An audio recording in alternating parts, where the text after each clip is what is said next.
بسم الله الرحمن الرحيم. السلام علیکم ورحمۃ اللہ وبرکاتہ۔ الحمد للہ وکفى وسلام علی عباده الذین اصطفى، اما بعد۔ حاضرین و ناظرین، یہ درس نمبر 2194 ہے اور آج سورۃ القلم کی 5 آیتوں کی تلاوت اور تشریح کی جائے گی۔ آیت نمبر 5، 6، 7، 8 اور 9۔ اعوذ باللہ من الشیطان الرجیم، بسم اللہ الرحمن الرحیم۔ فستبصر ويبصرون بأيكم المفتون إن ربك هو أعلم بمن ضل عن سبيله وهو أعلم بالمهتدين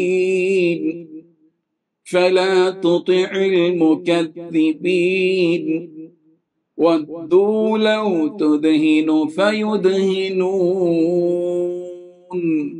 صدق اللہ العظیم۔ لفظی ترجمہ یوں ہیں، فَسَتُبْصِرُ، پس ان قریب تم بھی دیکھ لو گے، وَيُبْصِرُونَ، اور یہ بھی دیکھ لیں گے، بِأَيِّكُمْ، کہ کون تم میں سے المفتون دیوانہ ہے، ان ربک، بلا شبہ آپ کا رب، ہوا اعلم، وہی خوب جانتا ہے، بمن، اس کو جو ضل گمراہ ہوا، عن سبیلہ، اس کے راہ سے، وہوا، اور وہی اعلم خوب جانتا ہے، بالمہتدین، راہ پانے والوں کو۔ فلا تطع، لہذا آپ اطاعت نہ کریں، المکذبین، تکذیب کرنے والوں کی، ودو، وہ چاہتے ہیں کہ لو تدہنو، کہ کاش آپ نرمی اختیار کریں، فیدہنون، تو وہ بھی نرم پڑ جائیں گے۔ ترجمہ یوں ہیں، چنانچہ تم بھی دیکھ لو گے اور یہ لوگ بھی دیکھ لیں گے کہ تم میں سے کون دیوانگی میں مبتلا ہے۔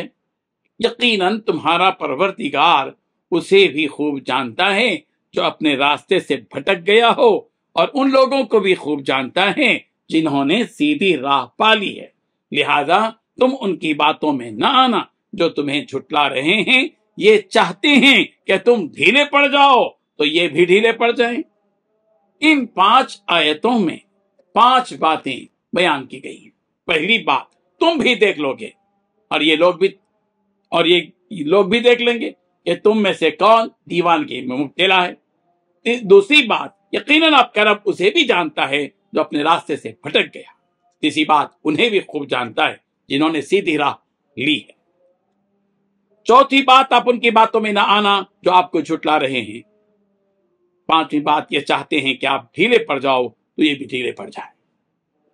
بزرگان محترم، ان آیتوں میں جیسے کہ پچھلی آیت میں بتا دیا گیا تھا اور مشرکین کا جواب دیا گیا تھا کہ پیغمبر کو شاعر، مجنون کہا، تو اللہ تعالیٰ نے فرمایا یہ شاعر اور مجنون نہیں ہے، یہ تو وہ ہیں کہ انسانیت میں، اخلاق میں، پاکیزگی میں، طہارت میں، تقوی میں، توکل میں، نرمی میں، محبت میں، مودت میں، خدمت میں، اور دوسروں کے ساتھ راہ حسن سلوک کرنے میں، معاف کرنے میں، درگزر کرنے میں، سخاوت میں، فیاضی میں، احسان میں، انصاف میں، ایثار میں، پوری دنیا کے انسانوں میں سب سے آگے ہیں۔ اور اس کو تم کہتے ہو ان کے بارے میں، اس شخصیت کے بارے میں کہ وہ مجنون ہے؟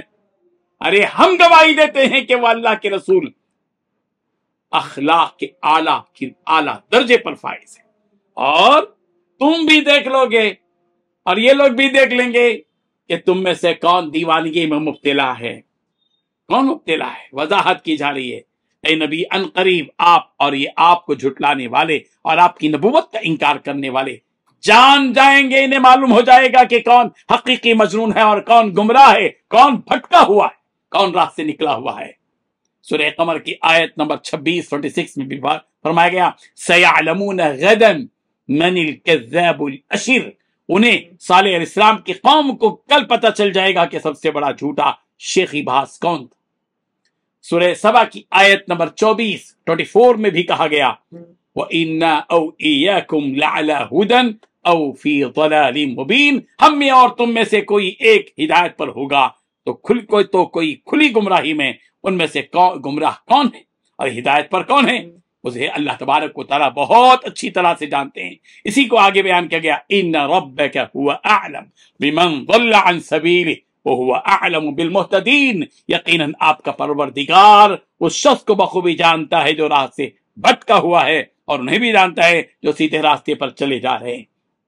یعنی آپ کو تو اللہ تعالیٰ نے اپنا نبی بنا کر مبعوث فرمایا، یہ اس بات کی بین دلیل ہے کہ آپ اور آپ کو ماننے والے ہدایت پر جمے ہوئے ہیں، اور جن لوگوں نے آپ کو اور آپ کی نبوت کو جھٹلایا، ہدایت کو اپنانے سے انکار کر دیا، ایسے ہی لوگ گمراہ ہیں۔ لہذا آپ ایسے جھٹلانے والوں اور گمراہ لوگوں کی باتوں میں مت پڑیے اور ان سے دور ہی رہیے، اس لیے کہ جھٹلانے والے چاہتے ہیں کہ آپ ان کے دین کے معاملے میں تھوڑی سی نرمی کریں، تو یہ لوگ بھی آپ کے دین کے معاملے میں اور آپ کو ایذا پہنچانے میں نرمی کا برتاؤ کریں۔ اس آیت کا پس منظر یہ ہے کہ کفار و مشرکین نبی رحمت صلی اللہ علیہ وسلم سے کہا کرتے تھے کہ اگر آپ ہمارے خداؤں کو برا بھلا کہنا چھوڑ دیں اور انہیں باطل قرار نہ دیں تو ہم لوگ بھی آپ کو تکلیف دینے سے باز آ جائیں گے، اس طرح آپ ہمارے معاملے میں نرمی کرو، ہم آپ کے معاملے میں نرمی کریں گے۔ اور بعض مفسرین نے یہ بات کہی کہ مشرکین چاہتے تھے کہ آپ علیہ الصلوۃ والتسلیم کچھ مدت تک ان مشرکین کے معبودوں کی عبادت کریں، تو اس کے بدلے میں وہ مشرکین بھی آپ کے معبود یعنی اللہ کی عبادت کریں۔ ان کی اس بات پر اللہ تبارک و تعالیٰ نے پیارے پیغمبر صلی اللہ علیہ وسلم کو حکم دیا فَلَا تُطِعِ الْمُكَذِّبِينَ، یہ مکذبین کی جھٹلانے والوں کی آپ اطاعت مت کیجیے۔ یہ جو فارمولہ پیش کر رہے ہیں، ان کے فارمولے پر آپ کو عمل نہیں کرنا ہے، ہم نے جو آپ کو احکامات دیے ہیں ان احکامات پر آپ کو عمل کرنا ہے۔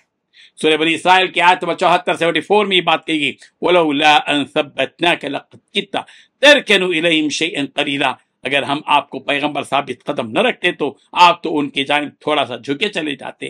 اللہ ہمیں اپنے دین پر قائم رکھے، دائم رکھے، اور اپنے نبی سے اپنے رشتے کو ہمیں مضبوط رکھنے اور استوار رکھنے کی توفیق عطا فرمائے۔ آمین۔ وآخر دعوانا الحمد للہ رب العالمین۔